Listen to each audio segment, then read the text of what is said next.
Kenny. So excited to have you here with us today. My goodness, you came from being a data analyst to an STR expert, dare I say.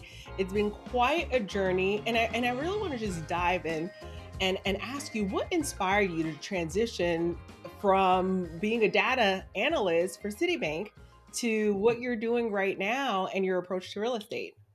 Yeah. I was investing in real estate on the side while I was Mm. doing work for Citibank. And believe it or not, they actually didn't. Okay, it wasn't like it was against the rules to buy real estate and stuff. Mhm. But how I was buying real estate, I was opening up LLCs to buy my Mm. properties and making investment decisions like that as I was growing and scaling. And it started like it was red flags in the financial industry, as in like, oh, you're starting separate businesses and you're Mm. also doing work for Citibank. And so there was a lot of conflict of interest. And I'm sitting there going like, why can't I do that? And my boss is like, I don't really care, but the HR and the compliance team are like, you can't actually do that. Which I understand the reasons. So if anyone wants to reach out, like I get it, you don't need to reach out. But Kenny says, that "Don't come for me. Don't come for me, please." yeah, don't come for me. No Big Brother stuff. I've already dealt with that. All these investigations, like I literally think I had like three people, like their entire jobs were just to watch me at all times because like virtually. So Wow. um, Snitches get stitches is what I like to say. Listen. yeah, seriously, yeah. I felt that at times. No, okay. Crazy story, real quick. Let's sidebar here. I came in after COVID, Okay. like after like 2 years of working from home. I came into my desk and I had like notebooks and like things like that, notes and stuff I'd taken from work. I'd been working there for about 5 years. And there were these little like flags, like little, like the sticky note Yeah, yeah, things. They yeah. like Mhm. flag stuff. Oh, yeah. And someone had gone through all of my notepads and they had flagged anything that looked anything remote to like real estate that I'd written down. So like my parents had moved at one point in like 2018 and and it was like buried in pages, like just I'd written down the address and they had flagged that. They flagged I had like written down like two insurance companies for like my new home insurance or whatever, and they flagged like each one. I was like, what the heck is all of this?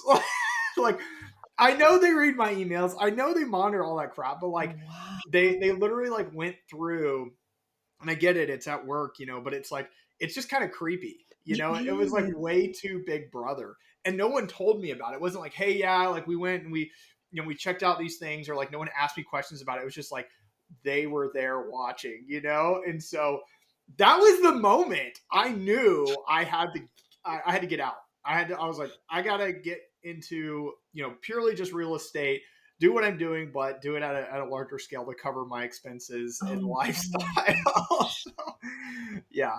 Oh my gosh. Okay, so that reminds me of like when I was starting my journey, I didn't want to put too much on LinkedIn. I didn't want to really let anyone know Mhm. what I was doing because you always had that Yeah. nagging thought in the back of your mind that, oh my gosh, what if my boss knows? What if they think I've got it made? Because in the medical professional, there's that impression that, oh, she's got all this money, she's got it made. Yeah, she also has $500,000 in student loan debt. Why aren't we talking about that part, right? Yep. But that's the next level. What you're experiencing is like that false fear that I always had in my mind, and I didn't realize that you experienced it firsthand. So for those of you who are just tuning in, Kenny, I know you as a fellow short-term rental host. We run around in some of the same circles. We do mastermind fun things together, and you actually developed a software from diving headfirst into the space about 6 years ago. And so this Mhm. is why I brought you on to chat about that. But this is such an interesting journey because a lot of our medical professionals who want to venture out, they are thinking about, oh, what if. And so thank you for sharing that. Yeah. I would say, with real estate in the medical industry, like it's not that big of a deal. Like, oh, you buy investment properties Yeah. and you do, like, a lot of people are doing that. And I think it's really popular to go around. Like all of my in-laws are medical professionals, and so when I bring up like the tax savings, they're like, oh, like they're all like all about it. But the business side of it, Yeah. they don't want anything to do with it. And there is like, oh, how do you do that while you're working your job? Yeah. So Yeah. my advice is maybe keep quiet on the if you're trying to scale, especially like co-hosting or other things like that, Mhm. maybe keep quiet on that around work. But the success that you're having, that might be actually, I would say, in the medical space, talk about it, because other people are going to be curious and they're going to want to come to you, and they might want to use your services or whatever you have to find the same success. So I don't know, just yeah, food for thought.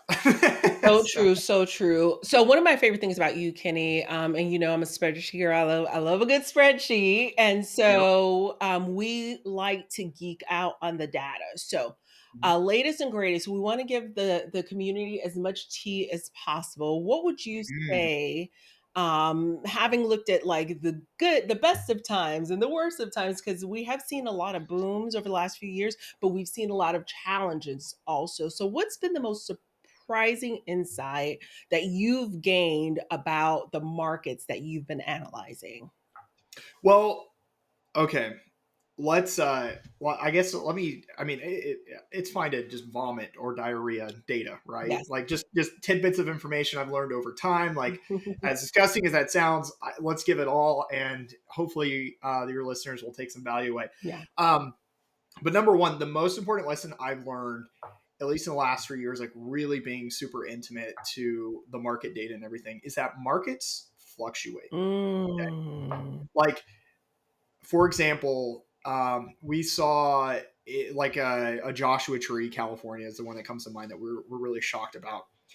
In the last 2 years, it's really been down, and it's been one that's like been hurt the most. And what we would call, the boogeyman of short term rental industry, saturation. It's saturated.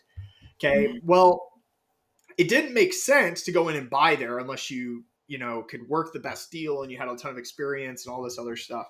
But now we're seeing housing prices start to correct in that market, to Mm. where even though the revenue is still down, it actually justifies what the housing prices are saying, Mm. and there's actually opportunity there. um and I mean, I'm going on the record here, but I am surprised. I never thought I would see that day again in that particular market. Yeah. Yeah. And we are actually seeing some of that happen in other markets too, where they have corrected with Yeah. housing prices Yeah. and readjusted to where there is actually opportunity there. Yeah. And there might even say there's blood in the water for investors to take advantage of. Okay. So data in markets fluctuate over time. And if someone, I know you've had me on your podcast before, if they've listened to an episode I've talked about before, things I've said there could have changed Yeah. and be different today. And that's one lesson I'm personally learning, is what worked yesterday doesn't necessarily work today, and vice versa. If Yeah. it didn't work yesterday, it could work today. Yeah. So I'm seeing that everywhere. Some markets are up and other markets are down that were up a few months ago or last year. So Yeah. that's the big one. Another thing. So let's actually get into data though, because I think Mhm. that's just more interesting. So not just with markets, but how Airbnb has changed their platform in the last few years. Okay. So they've really gone from being less focused on like the superhost and more focused on delivering a quality product that's um, repeatable, like consistent. Mm. They're going for consistency, because the biggest thing, and Airbnb knows this, the biggest problem that we face against comparing ourselves to the hotel industry and the hospitality industry, is consistency. Yeah. And like You don't know, standardization, right? yep, you don't know what you're going to get. Yeah. And so that's why on Airbnb, we're seeing things like guest favorites, Mm. top five, or it's top 10, 5 and 1% of all homes. Yeah. And we're seeing that no longer does being a super host actually give you a boost in rankings Yeah. or a boost in revenue. But being a top 10% home, 5%, 1%, those all correlate to at least 10 to 13% increases in revenue compared to Mm. competition who are not in the same markets. Okay, wait a second. For those sitting in the back, say that again, because once you say correlate to percentage of revenue, nobody breathe. Say that one more time, please. Nobody, yeah, Nobody breathe. everyone, shut up. Kids in the back, turn it, cut it. Yeah, there is a 10 to about 13% increase in revenue for being getting that label top 10%, top 5%, and top 1% of Wow. hosts. Or is it homes, or I can't remember what it is. It's everyone knows what I'm talking about, right? Yeah. Like the little label. Yeah. And the reason why is because they rank you higher. Mm. On average, those homes are ranked 12% higher than the competition. Wow. Okay, that is a whole gem. That's a whole gem because in the sea of Mm-hmm. listings, what do we have now? 2 point something million listings on Airbnb, I think.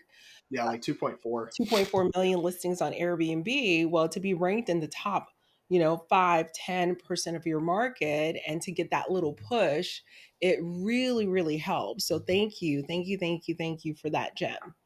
Yeah, So, for our listeners who are busy doctors, physicians, pharmacists, dentists, what are the top red flags that they should be watching for as they're looking to evaluate a property's potential to work out as a good short-term rental? right. So, I've been on this like big push. So we look at like for example, the data statistic I just gave you. Yeah, Okay, so that means that we need to have really awesome properties. We need to provide top guest, yeah, services, and we need to have the right amenities and all this other stuff. Okay, that means we need to have good properties. We need to buy good properties. Okay, the biggest mistake I see that physicians and dentists and these high W2 income people do is they will go to a lender, they will get pre-approved. Let's say they get pre-approved for $800,000.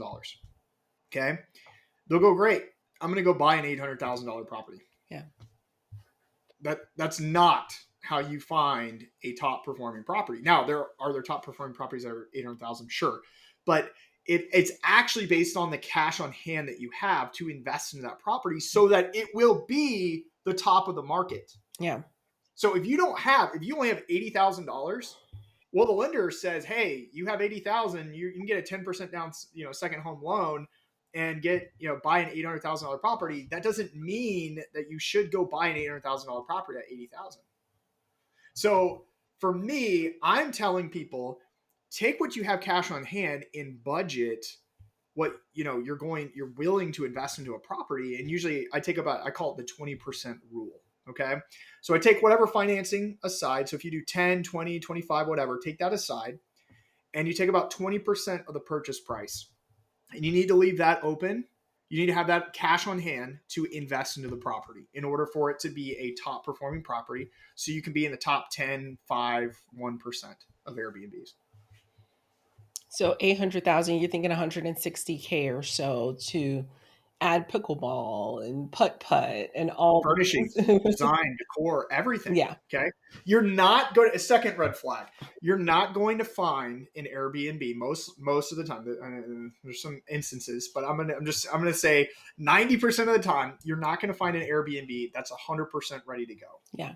You're not. Yeah. You're going to have to invest in the property. Yeah. Accept that today. Yeah. Just like, boom, I got that. So if that's the case, then you're going to have cash. And if you Yeah. can't afford it, then drop down to what your budget, like really what you can afford, and you will be successful. That also correlates to the amount of time you have to put into the property. If your property is the best, you don't have to spend that much time marketing it and worrying about all these other things. I'm not getting bookings. I'm Yeah. not doing that. I'm not getting this. Yeah. You don't have to worry about those things. It's just easier. I don't know. I'm lazy. So I'm not smart enough to be a doctor or take the time and the work to be a doctor or anything. So I have much respect for the physicians of the world and all that they know and they do and they've sacrificed. But don't give yourself more work to do. Don't give yourself another job Yeah. by buying a property in an extremely competitive market at the top market rates Yeah. when it's not going to be top dog. Yeah. Yeah. And I think one thing that you touched on was that turnkey property, the elusive turnkey property. And I got to tell you, any property that I have found to date that has all the furnishings are trash. Yeah.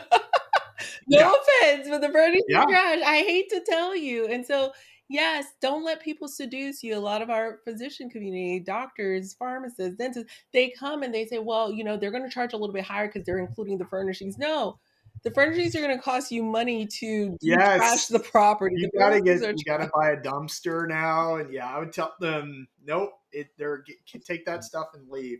And it's funny because a lot of those times those properties they were furnished, like 2-3 years ago, right? So it's had all that wear and tear on the furniture, and you're seeing the pictures from when they first launched the property. Yeah. So very deceptive. Yeah. Very deceptive. Very deceptive. So be warned. Hopefully you can walk away with that one tip. Okay, so Kenny, because of your background, you have access to so much amazing data with the STR Insights platform. Yeah. You now run one of the top STR deal finding services in the United States. Yeah. So let's talk about what makes a good deal in today's market. I know real estate is cyclical. And I know we've talked a little bit about the flags, the guest favorite flags, the top five, top 10%. Could you give us a couple clues? What's one or two things that you have seen time and time again in our current market that makes a good deal, especially for those who are just starting out? Mm-hmm. Okay. So when I, I personally believe, and this is a cop out answer, but I'll answer it strictly on my terms or like how I see it. But I personally believe a good deal varies person to person. Yeah. So like really everyone, so someone's new who's listening to this and they're like, oh, well, what's a good deal? Is it cash on cash return? Is it a cash flow? Is it NOI? Is it cap rate? All these different things. But the real question is, you're one getting involved into an active business. So what is it got to be worth your time? I hate it when I see physicians or people who make a lot of money devalue their time Mm, by buying really either crappy properties or low price properties that could be theoretically have a good ROI, mm. but they're only making $10,000 a year.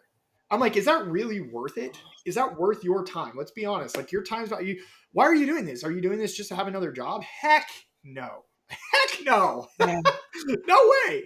Like you want to be with your family or you want to travel, you want to do whatever you want to do and you want to cut back or whatever, that freedom. Well, value your time. So what does that mean? That means that not only does it need to be a good ROI, but it also needs to have and generate the revenue that justifies your time. Mm. It might need to be $50,000 a year or 60 or 75 depending on the property. Yeah. So that can change what a true good ROI is. And I mean, the markets fluctuate and it just gets hard. It might be harder to find something that's a good ROI. That doesn't mean it's impossible to find something that's a good ROI. We see things all the time that are really, really crazy. So like I'm working with someone right now that I partnered with, and he's like, okay, I want you to go find me a bunch of these deals, and this is the percentages. And he's like, he kind of sends me properties, and I told him to stop because I'm like, look, if I'm going to partner with you and we're splitting this revenue, it's got to be worth my time. And if a property cannot cash flow $100,000, okay, because I want to take 50, I won't get involved if I don't get 50. And I was like, if we can't do $100,000, I'm out. I'm not going to do it. It's not worth my time. And he's like, oh, well, where are we going to find these? And I was like, well, that's my job. So, like, you leave it to me. So I found 3 out of 10 so far. But the reality is, like, they are out there. They take a little bit more time and resources and things. It doesn't have to be 100,000. It could be 50,000 or 25,000. It doesn't matter. But identify what that number is first, and that will dictate your ROI. Oh, I love that. So good. So, speaking of which, I know you've got the goods. Can you share a couple markets that are coming down the pike that we should be paying attention to in 2025? Yes. Okay. So let me always preface these things. They're never sexy places. I think that's really important to understand. They're always like, sometimes people are like, I see the reaction of people when I tell them and they're like, really? And so it's just a matter of understanding like once again, are you doing this more for ROI and investment, or are you doing this more for leisure and you want to be in an awesome market? And if you do, that's fine. You're just going to take a hit on the ROI side. So for pure ROI numbers, top markets that I'm personally, whether I'm personally investing in or I know other people are doing well, and just the numbers and the data support. Number one, or maybe I should start. We'll start backwards. It's always better to start at like number 3 or 5 and Yes, then work up the let's numbers. do it. Yeah. Okay. So for your listeners, let me cater it. I'm going to go a little bit higher budget. Give me all So the budgets. We got student loan debt. Give me all the budgets. studio. Okay. All right. Um, so I would say number 5 or 3 or whatever. I don't know how many we want to do here, but a really good market. And it's more regional. Think of these things as regional rather than just like, oh, this market. Sometimes it is like it could be like a Scottsdale or like I mentioned a Joshua Tree, which is a market. But the markets I'm going to list are not, because they're typically regions. Okay. So the first region I really, really love is around so the west coast of Michigan. Okay. So Okay. there's outside of Grand Rapids, so on the lake, you have Saugatuck, you have oh man, why am I forgetting Pentwater? Oh, let's see. We got one in Saugatuck, Pentwater, and I think New Buffalo is technically in Indiana, but it's right there on the border. It's actually near South Bend, Indiana, which is another good one too. It's a little more affordable. So if you're like, hey, I don't have as much capital, student debt, whatever, South Bend, Indiana is actually a really good market, and that's one to consider. So Okay. South Bend, Indiana, and then right there. And for those of you who are familiar with that area, you know who goes there. Okay, it's the Chicago people, right? And they call that Chicago money, and that's where they actually go and travel. It's about an hour to 2 hours away, Okay. and A they drive travel up to in there. market. Nice. Yep, Okay. and Nice. they've got good money, and that's a really popular area. So it's really interesting talking to people from there. They all know about that, and they're always like, "Shut up, Kenny! Like, stop telling people." So things to watch out in those markets are regulation Okay. and property taxes. So Okay. just FYI, if you're interested in that area. Okay, so there's that market. Another really good market I like, West Virginia. Actually, West Virginia has the Okay. highest ROI market of any. So New River Gorge, there's Beckley. There's also another area too where we have a couple clients in called Davis. It's got a state Mm. park. There's skiing. There's some other things around there. But we're seeing, I mean, guys, we're seeing. I personally love buying properties that have 4 or more bedrooms. I think we should probably all be shooting for that. I agree. And it just, you get larger groups, they pay more money, you just make more money. Okay, so 4 or more bedrooms. I love to see properties over 3,000 square feet that have space, privacy, seclusion. And so I'm really targeting markets that have that. But if you're sitting with like a $500,000 budget, there really limits where you can go. So West Virginia is actually really perfect for you. We can find a 5 bedroom, find a 5 or even 6 bedroom at that purchase price budget near a state park. That's a cabin. It's got land. It's got a lot of cool stuff. Even some are in resorts too, like vacation resorts. So very affordable market, very good returns. I love West Virginia. All right, let's do another one. Um, okay, And I'm taking notes flipping it. feverishly, by the way. What's that? I said I'm taking notes feverishly, by the way. So. Yeah, yeah. That's fine.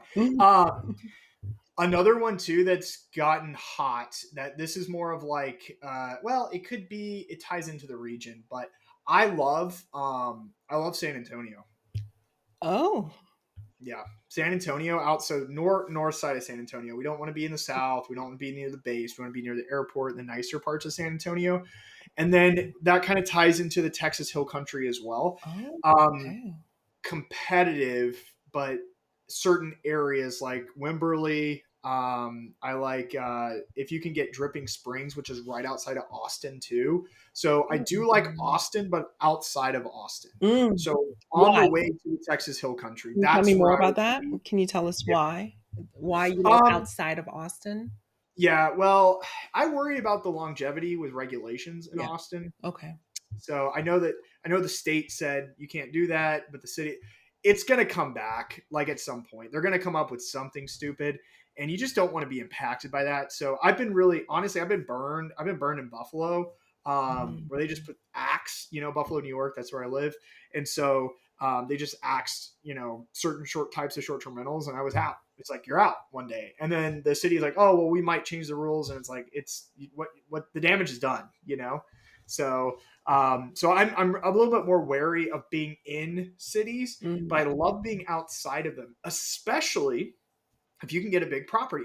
So if I'm looking outside of Austin, I'm looking at 5 bedrooms or more. I'm not doing less than mm, 5. I won't do less than 5. It doesn't make sense. Purchase prices are stupid. They're like 800 or more for a 3. It's like, that doesn't make sense. yeah, So, but at $1 million, I love the 5 bedrooms because these properties are doing 200, 250, even yeah. $300,000 if they have views. So I love that area right outside of Austin. And then San Antonio, if you can't do the $1 million purchase price, go to San Antonio because it's a complete flip and Yeah. it's much lower, much more affordable. Now you're talking, you can go as low as 400,000, Yeah, we and just do, and closed you at can, 5:30 on one. Like, yeah, there you go. Oh, there you go. All right. You should have slipped me like is there a chat here? You're like, wait, hey, wait. shut up. Yeah. So, yeah. Yeah, Um, good and stuff. then, okay, number one market that nobody is talking about, Tell us. South Dakota. South Dakota. Come on, man. Bruh. Bruh. Like my kids call me bruh. South Bruh. Dakota. Yeah. South Dakota? Yeah. You're gonna make me write this down? I just wrote it down. South Dakota. Really? Yeah. Yeah. So Seriously? let's talk about South Dakota. Let's Like, talk okay, about South well, Dakota because it sounds what's in South cold Dakota? to me. It sounds cold Dakota to me. Well, it can be, yeah. Cold Dakota. Well, you have Mount Rushmore. Mm. You have Badlands National Park. And then I think Mm. there's a ton of state parks around there. Okay. It it literally looks like a Colorado. Okay. Okay. I love So me some Colorado, I will tell you you. got ski markets, you Yes. got national parks. It's Okay. just one of those ones that like people don't talk about because it's maybe a little bit smaller, less people there. But there's a lot of good opportunity, especially at the affordable options. I Mm. don't recommend anyone to buy anything over $800,000 Oh, thank in God. South. Yeah. So yeah, Yeah. so very affordable. Yeah. I'll tell you this: so they're just the level of competition there is so low. It's just insane. Mm. We found this property there, and the first like 5 images are like at the outside of the house. It looks super boring, and it was near Mount Rushmore. And we're like, okay, and we're scrolling through it, and then all of a sudden the 6th image is a picture of a view of the presidents, and we're like, is that a view from the house? No way. Like it's just a view, like Are something, you how sometimes people put like, oh, this Yeah. is nearby or whatever, and you're like, okay. So we call the agent. We're like, hey, it's already a short-term rental, and they put the rents in there. It was listed for like 550, and it was doing like $90,000, which is pretty good. Yeah. And I'm like, and it's not decorated. It's kind of boring looking. And I Mm. was like, all right, there's got to be more to this. So let's get it. Let's get a tour. Let's get a walkthrough, whatever. And we go, hey, can you go see if there's actually a view of like the presidents from the house? And the guy shows up. He's doing a FaceTime, and lo and behold, from the back porch, there's a direct view of the presidents there. Yeah. And they weren't marketing that in the listing. They weren't marketing that in the Airbnb listing. They weren't doing anything. It was just this house. And it's like, you're kidding me. Like that should be image number one, like back porch, like boom, like hot tub, staring at the presidents of Yes. Mount Rushmore, like from the back porch. And I Because you mean, for can't you can't manufacture something like that. Like no, that is like one of those we call those like an inherent amenity. Like yeah, you have it right there and that puts you in a position where a lot of properties wouldn't be in that same position. That's amazing. I yes, love that. yes. And so So one thing you kind of glossed over and I want to make sure that people caught it when Kenny said that he wanted a walkthrough. He didn't hop on a plane immediately and walk through the property. No, okay, realtors who are familiar with our strategy, they're willing to actually do like a little video recording on your behalf. So keep that in mind, guys. Everything is figure outable. There are resources out there who get what it is that we're doing and they're willing to help us to get that information that we need to make a decision. So just wanted to pop yeah. that in there real quick. I'll Anybody listening to this, if you are looking in a market and you need an agent, I most likely know someone, and I will happily connect you for free, no questions asked. Just reach out to me, however you want, Facebook, Instagram. email. You can have my email. Just reach out to Yeah. me, and I will connect you to these people. Because there's tons of agents out there. You want ones who are knowledgeable. I think that's really important. And so, but yeah, they'll go out. We have people go out all the time and walk through, get videos of the property, and make sure that we're seeing everything. And I'm telling you, like 9 times out of 10, the best deals are the ones that have been sitting on the market and they have not taken good photos of the property. Yeah. It happens I love all the those. time. And you're like, you can see like in a photo, you can see a view like out the bathroom window or like out the kitchen window. And you're like where, like, I need to see more. And they go walk through and they have this amazing view they just never took, Right. And you have to be And Detective Gadget to yeah, yeah. I But love that. that's what the 90% aren't willing to Mhm. do. Yeah. Pick up the phone, get someone out there. It's not inconveniencing them. That's their job. That's what they Mhm. want to do. They Yeah. want to sell the property, right? It's agents do more than just paperwork, even though anyway, it's a joke I have. But they do more than that. They will go view the properties and take a look at them, and that's what 90% of folks aren't doing is doing that extra research. They just want to see everything and they go, oh yeah, this looks like a good deal, and then take action, and it's too late at that point. So Yeah. because I would have already seen it. Yeah. I love it. So I love it. yeah. Let's talk about amenities for a moment. Which Okay. ones consistently deliver the best ROI and which ones might look good on paper, but they are actually draining profits? Okay. Um. All right. Let's so amenity. I define amenities kind of broadly. I'll try to get to the point, but I define them a little bit broadly, meaning like they're attributes that enhance the guest experience. That's kind of how I define an amenity. So what I mean by that is like I consider having space in it. Like remember I mentioned like the 3,000 square feet or bigger. Space really sells. It's Mm. kind of like an amenity. So when your property looks big and it looks open and it looks like a gathering area, like people can get together, that is space. That's an amenity. And that does really, really well. Okay. The second one that's probably the most common we hear a lot about, it's just true, is lighting. So like string lights and even doing like the theater rooms, like the LED strip lighting, the blue lights or whatever, under cabinets and kitchens and things like that, Mm. it just looks really good in photos well. Remember, we're trying to market a listing or market a property to somebody. It's not real, like it's not like a real estate transaction. A lot of people treat it like that when they take their photos. They're like, there's a bedroom, there's a kitchen, there's the bathroom, there's this, there's that, and it's like, no, you're selling the experience. So what's the experience doing? And the third and final one that I love is privacy. So Mm. fenced in yards, uh, wooded areas where you're not seeing the neighbors. People look for that stuff. They don't. I would say 99% of guests are respectable people who don't want to inconvenience others. And they know, especially when we're talking about buying bigger properties, we're going to have groups there. They know they're going to have a group there. They don't want to worry about, frankly, ticking off the neighbors, Mm. or anybody else in the Yes. community or anything like Yes. that. They want to hang with their family, get away from their family at times, but also have a good time. Maybe listen to music in the hot tub or get the family outside, let the kids play. They don't want to worry about noise, and that's something that is in the back of people's mind. And so when you show a property that literally you can reach out the window and touch the neighbor's house, that they don't do as well. So it's looking for that space. I love fenced in yards, especially for pet friendly properties as well. And so those are kind of like 4 or 5 different amenities. I know I've kind of, it's a little broad there, but we talk about lighting, fenced in yards, privacy, seclusion, and space. Those are the top amenities you could add. I love it. I love it. And I want our audience to be aware that in some markets, so there are amenities that are like a no-brainer and a non-negotiable. So I know for our Mhm. Poconos markets, we have the hot tubs. For the Florida markets, it's a swimming pool and so on and so forth. So I do like that you honed in on the amenities that are market independent. Mhm. Especially we do like to host larger families and a nice gathering as well. So thank you for sharing that.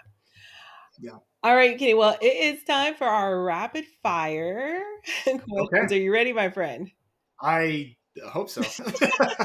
Can you So, share a moment where you felt completely burnt out and how you overcame it? yes. Um, so I felt burnt. So I also host properties too. So I've had up to 6 at one point. Now I personally, I'm hosting 2. Mhm. And then I have partners on other properties as well, but I don't host them.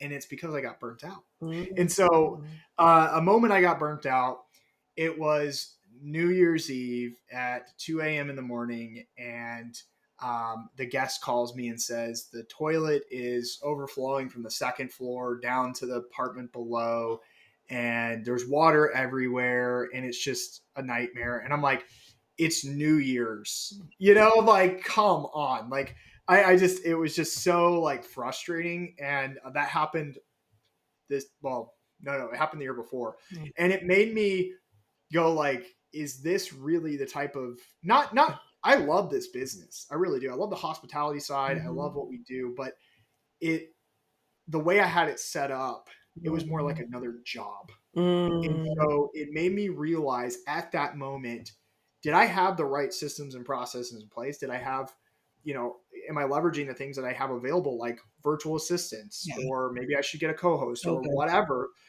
Maybe I should cut back on properties, the number of properties, and focus on the quality of properties, bigger Mhm. properties where I don't, I only have a couple. Yes. So like that's kind of that aha moment I had, and it was from being burned out from a situation on New Year's Eve. Love that. What's a tool, book, or resource that you're completely loving right now? Something that's helping to change your perspective on work or life? Yes. Okay.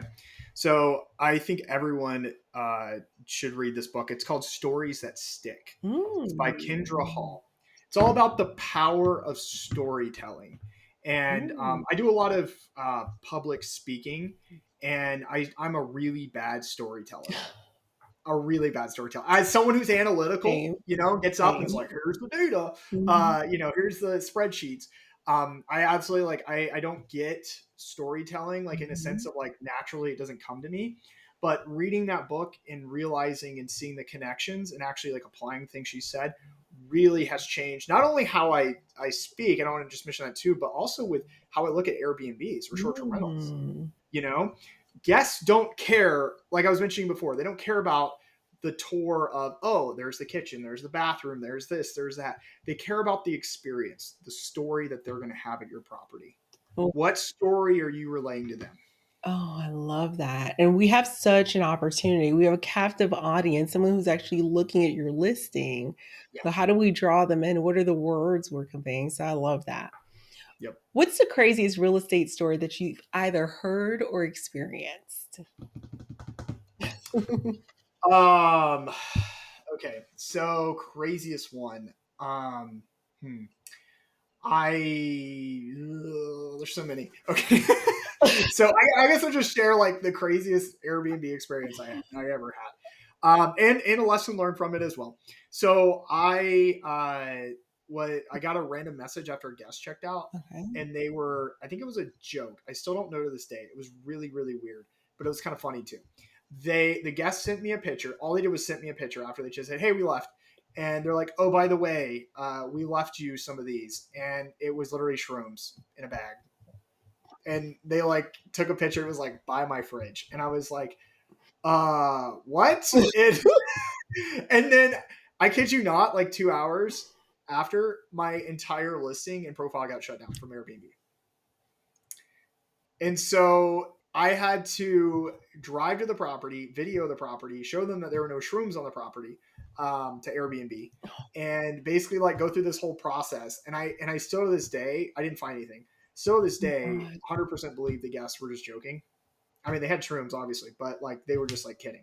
So anyway, so that's my shroom story. I would come for them so hard. Yeah, Goodness I know, right? I was gracious. like, yeah, you're not getting 5 stars. So, No, yeah. goodness gracious. Wow, wow, wow. Okay, what an incredible conversation we just had today. You shared so many insights.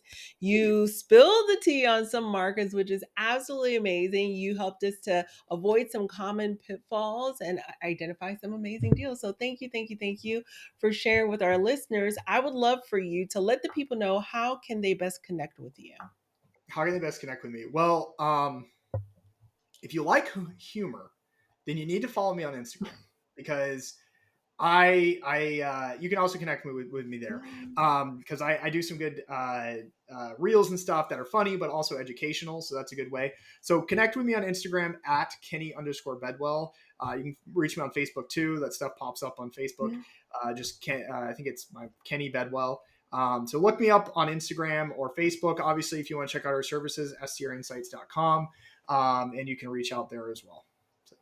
I love it. And we'll share all of that in the show notes, guys. As always, if this episode inspired you to start thinking a little bit bigger, expanding your horizons, let's keep the conversation going. Join me on social media and all the places.